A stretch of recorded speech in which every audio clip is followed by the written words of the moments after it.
우리가 살아가다 보면 예고도 없이 불쑥 찾아오는 불청객을 맞이할 때가 있습니다.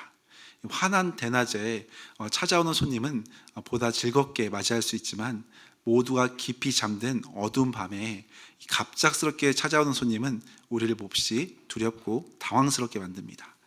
갑자기 집에 있는데 고요한 한밤중에 전화벨이 울린다거나 갑자기 누가 찾아와서 똑똑거린다고 하면 얼마나 놀라겠습니까? 사역을 하면서 예전에는 정말 밤에 전화 오는 경우가 있었습니다. 그러면 거의 대부분 좀 큰 사고나 어떤 어려움이 있을 때 다급하게 연락이 오는 경우가 있었습니다. 이처럼 갑자기 연락이 오는 경우는 우리를 놀라게 합니다. 예상치 못한 그런 상황들이 펼쳐지기 때문입니다. 이처럼 우리의 삶에도 동일하게 갑자기 찾아오는 이런 불청객이 있습니다. 예상치 못한 몸의 질병이라든지, 벼락처럼 다가온 재정의 위기라든지, 굳게 믿었던 이 사랑과의 관계가 갑자기 깨어진다든지, 이런 수많은 아픔 가운데 내 마음대로 이루어지지 않아서 밤낮을 설치게 만드는 그런 여러 가지 사건들이 가족 안에서 또 우리 삶 가운데 얼마든지 일어날 때가 있습니다.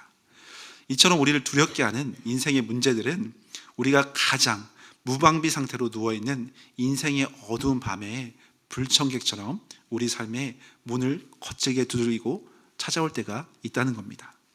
오늘 우리가 읽은 누가복음 11장의 비유 역시 바로 이런 인생의 한밤중에 일어난 당혹스러운 사건으로 시작됩니다. 캄캄한 밤에 먼 길을 여행하던 친구가 불쑥 찾아온 사건에서 오늘 본문 비유를 말씀하고 있습니다.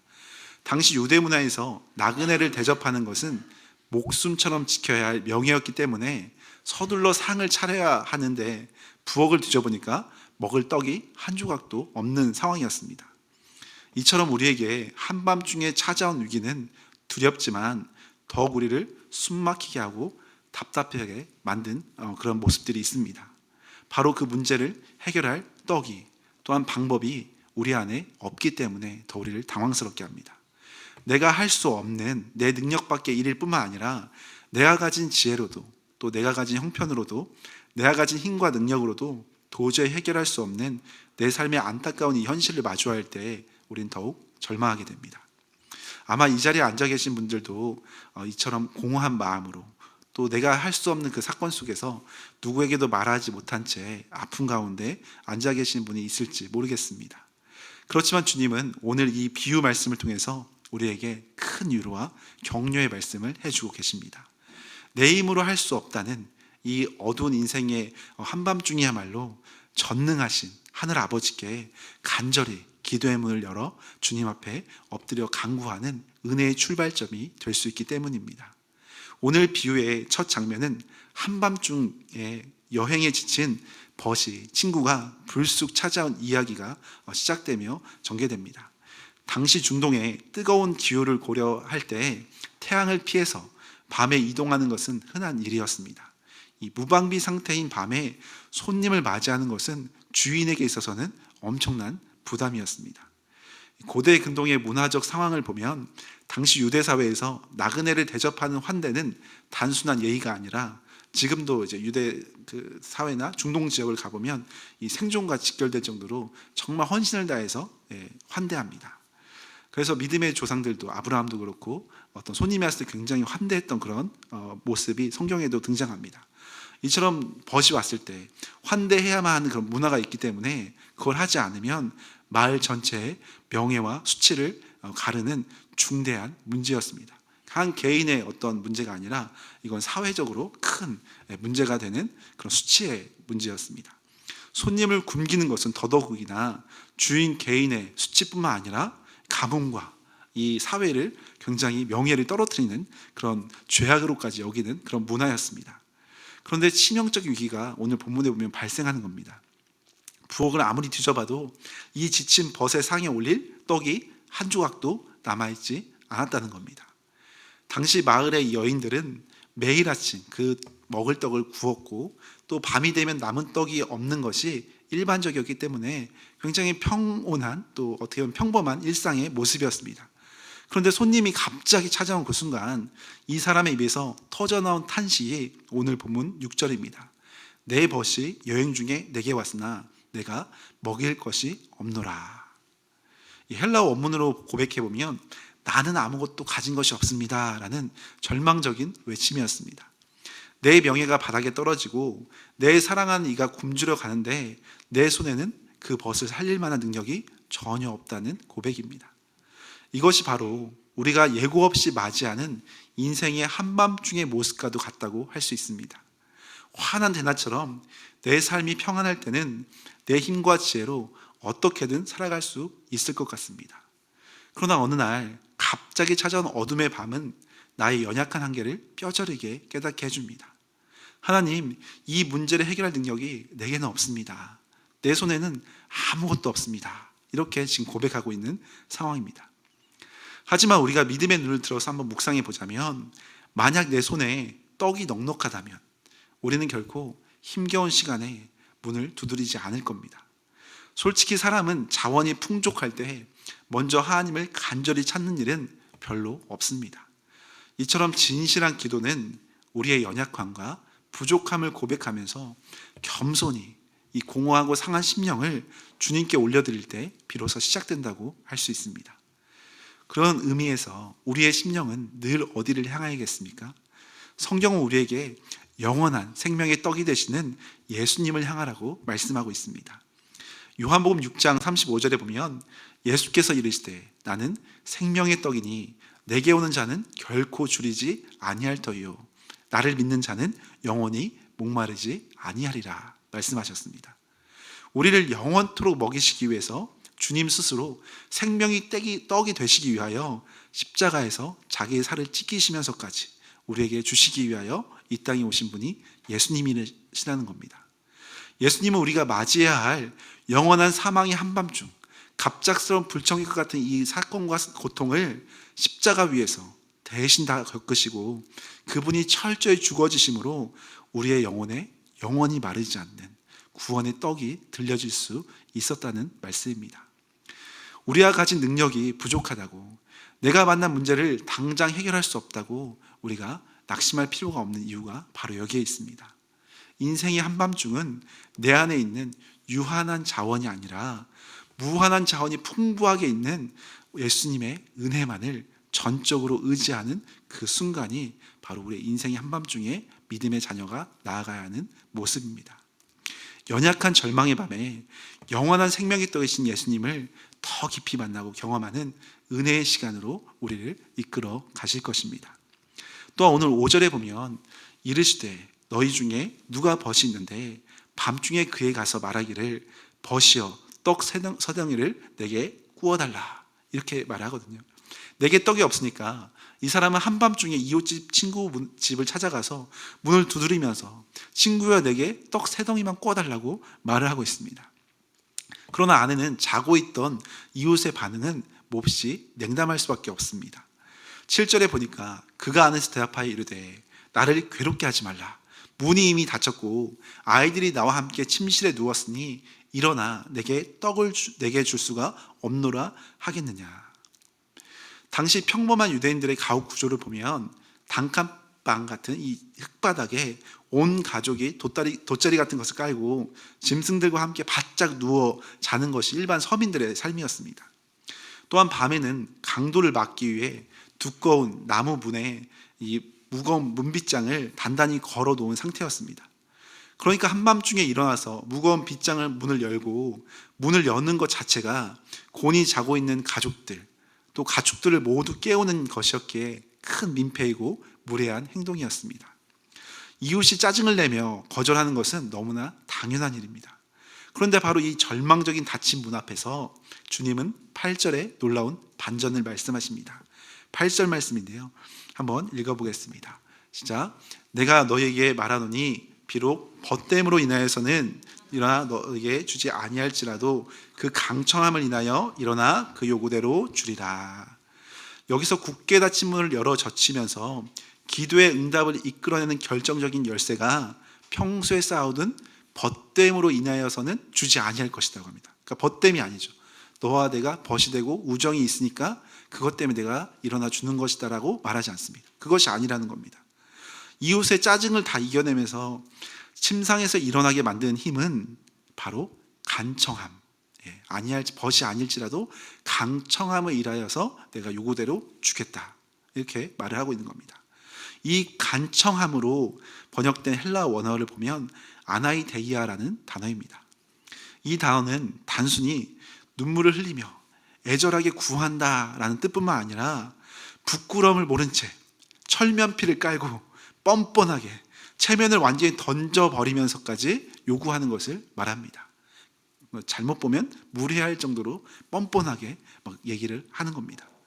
한밤중에 남의 집을 부서져라 두드리는 것은 분명 예의에 분명히 크게 어긋나는 일입니다. 동네 사람들에게 손가락질을 받을 수도 있는 무례하고 수치스러운 일입니다.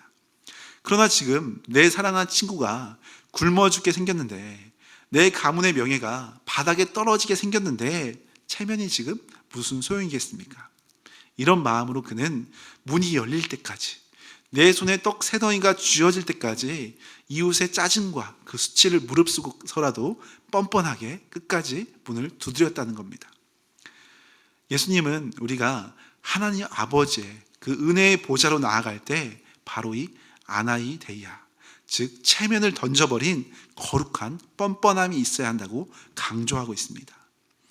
우리는 영적으로 보면 참 부족하고 참 연약하고 참 병들어 있을 때가 많습니다. 어쩌면 우리는 하나님 앞에서조차 너무 점잖고 예의 바른 신앙생활을 하려고 하는지 모르겠습니다. 사탄 마귀는 우리의 이러한 체면과 율법적인 마음을 교묘하게 이용합니다. 그래서 우리가 죄를 짓거나 넘어졌을 때, 또 우리의 마음이 흔들릴 때 마귀는 우리를 향해 수시로 정죄합니다. 네가 방금 전까지 그렇게 혈기를 부렸으면서 어떻게 감히 거룩한 하나님께 나아가 기도를 할 수 있느냐고.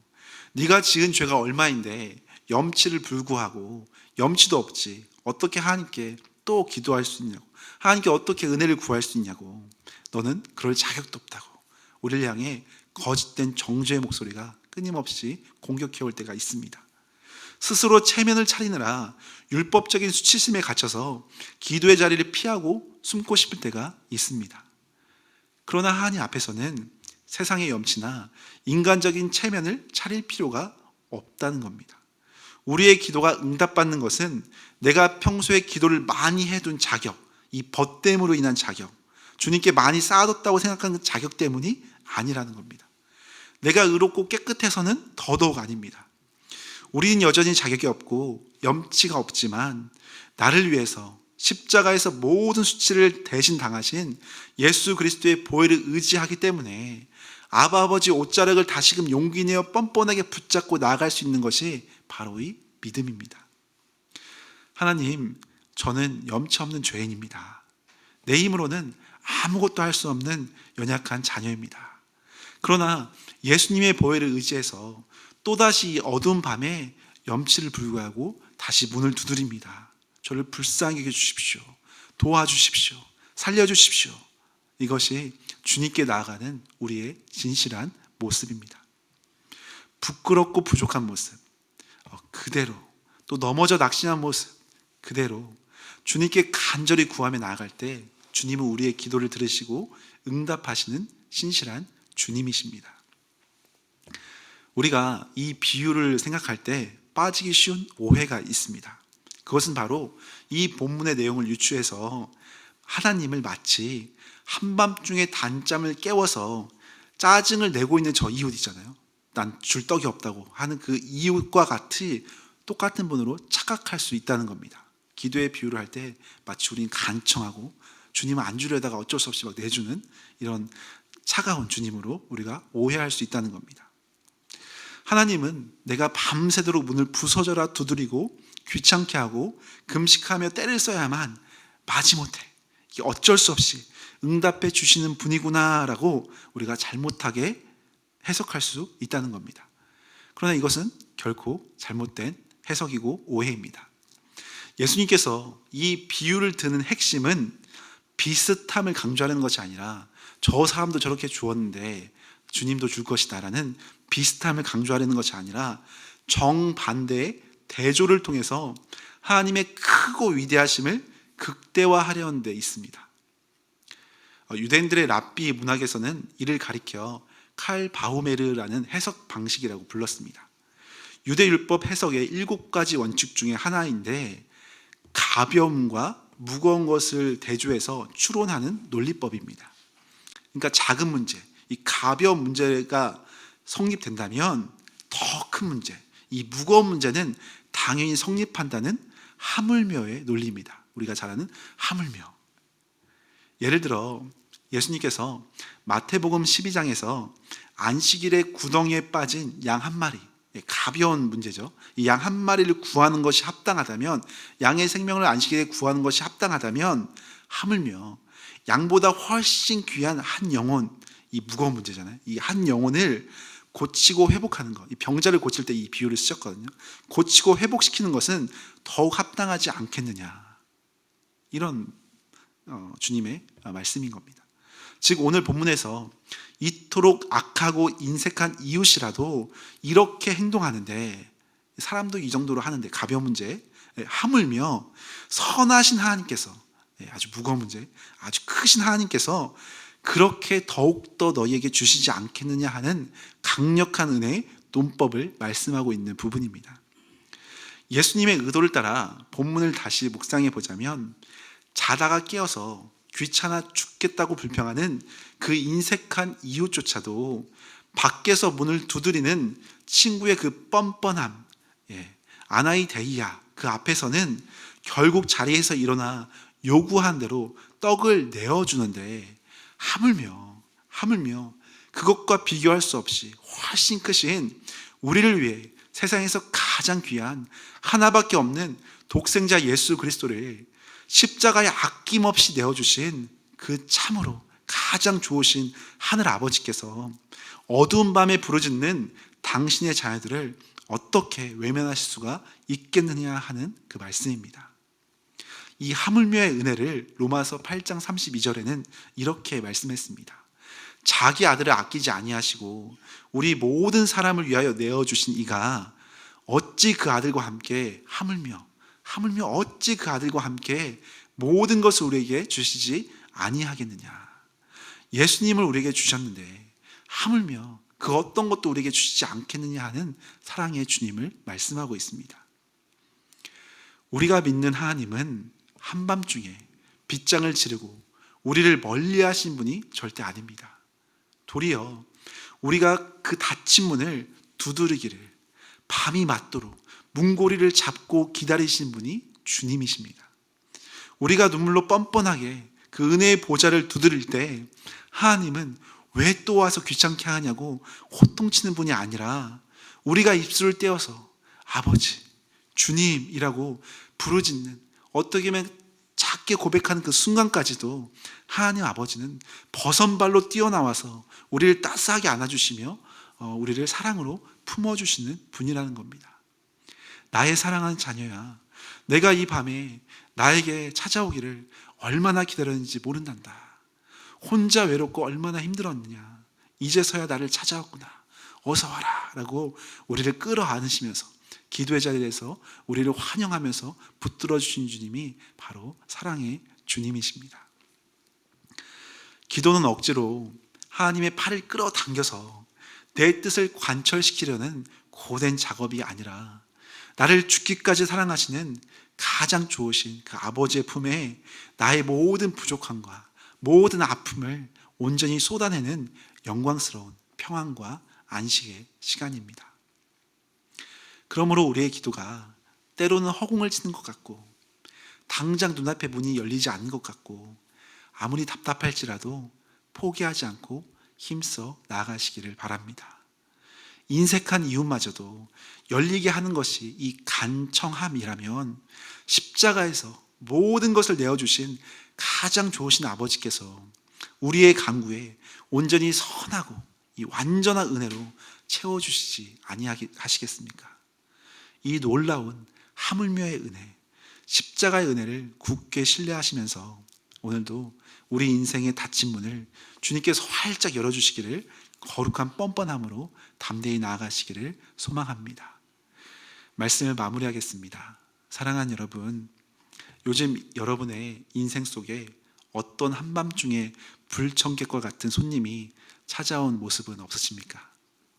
도무지 내 힘으로 해결할 수 없는 그 문제 앞에서 연약한 나의 손과 능력을 바라보며 낙심하고 있는 모습은 없으십니까?